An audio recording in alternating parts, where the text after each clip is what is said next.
what a trip this has been. I got the, I'd sent my ECU and the handheld into ACES because the ignition would just shut off randomly shortly after you could put it on the road. Worked fine in the garage here. You could idle and rev it all day long, but you took it out on the road and it would die within half a mile. It did that 4 times. So I tested it when it was doing that, and the coil driver wasn't sending any voltage to the coil. So that should have been a simple fix. Send them into ACES, RMA, and apparently the RMA and the tech people didn't talk to each other, so they just stuck it on their C10 and idled it in their garage and revved it a few times and said, hey, it's fine, nothing wrong with it, and sent it back to me. So I set out to do a video of the problem. And I was just going to video from start to finish, taking this out, driving it, revving it here, you know, driving it out there, having it die. But when I plugged the handheld in to the ECU, put the ECU back in the wiring harness, plugged the handheld in, this is what it said. It said, data pack is broken. Please upgrade to handheld number 71. And there's a picture of it right there.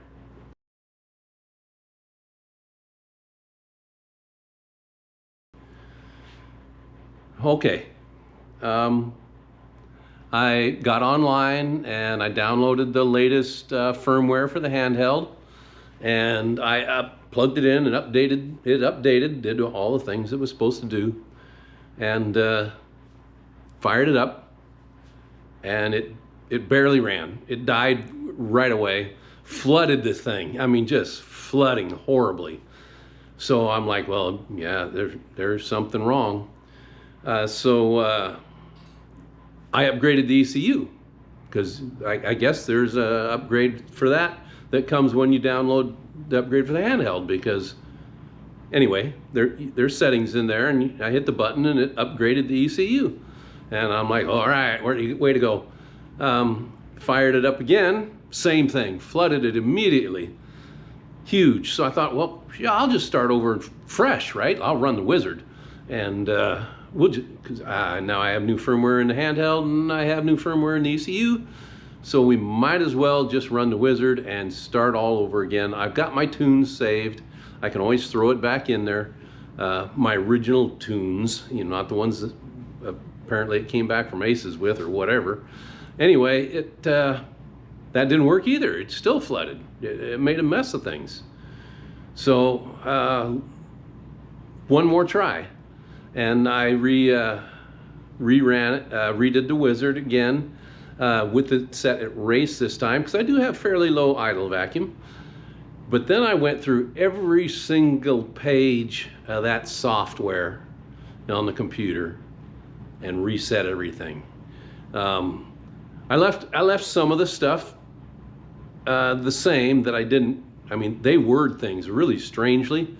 And not like Holly does, or HP Tuners, or Haltech.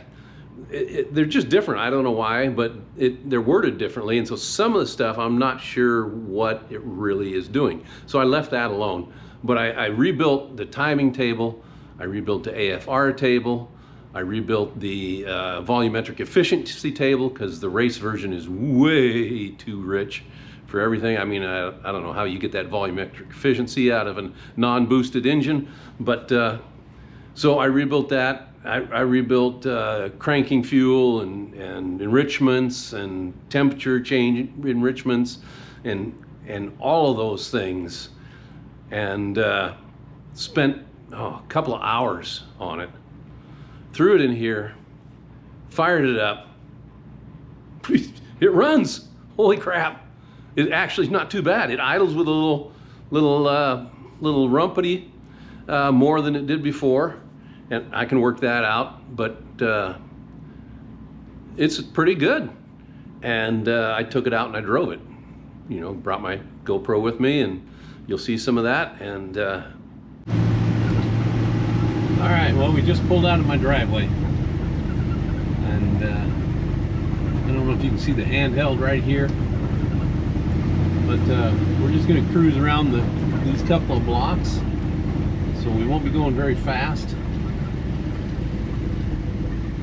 This thing has given me a ton of problems since I got it back from ACES. The data block was broken on the handheld, so I had to download new firmware for that, update it. Then it ran just super rich. It wouldn't even run, actually, it would just kill itself. And I upgraded the ECU, and that didn't fix the problem. So I just went through the whole tune, because I actually ran the wizard again too, thinking maybe if I just start fresh, things would be all right, and it didn't work. It still just was flooding tremendously. It would run for maybe 10 seconds before it just washed itself out. So I completely rebuilt the tune. I just went through every single page and every single step and tried to make it so it would work. And I finally got it drivable, and not terrible either. It's actually better than before, I think. It doesn't idle quite as well, but it seems to be running fine driving. But this is also where we have the problem of it dying just randomly, ignition shutting off. And so I wanted to drive it here for about half an hour and see if it still does that. So that's what we're doing right now. We're just going to drive back up and down these streets. We'll never make it above 25 miles an hour or so, because that's what the speed limit is here, but I just want to see if it's going to just randomly shut off now. Maybe the ECU upgrade and the handheld upgrade and all of that have made a difference, and let's hope so. That would be awesome.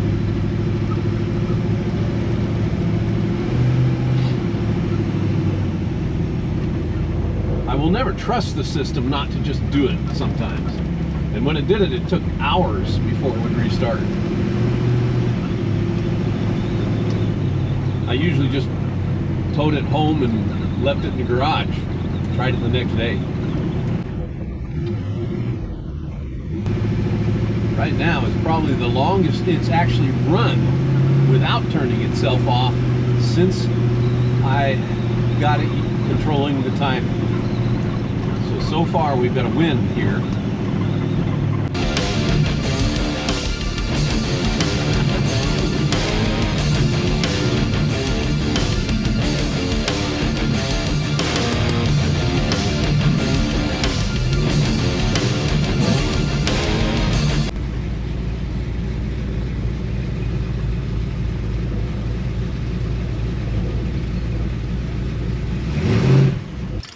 All right, we're back with no ignition shut off. For now, we're calling it a win, but you just never know. So we'll see what happens later. But for right now, win. Nothing. Ran. I didn't drive it for a long time. I mean, before it was 5 minutes or less and it was dead.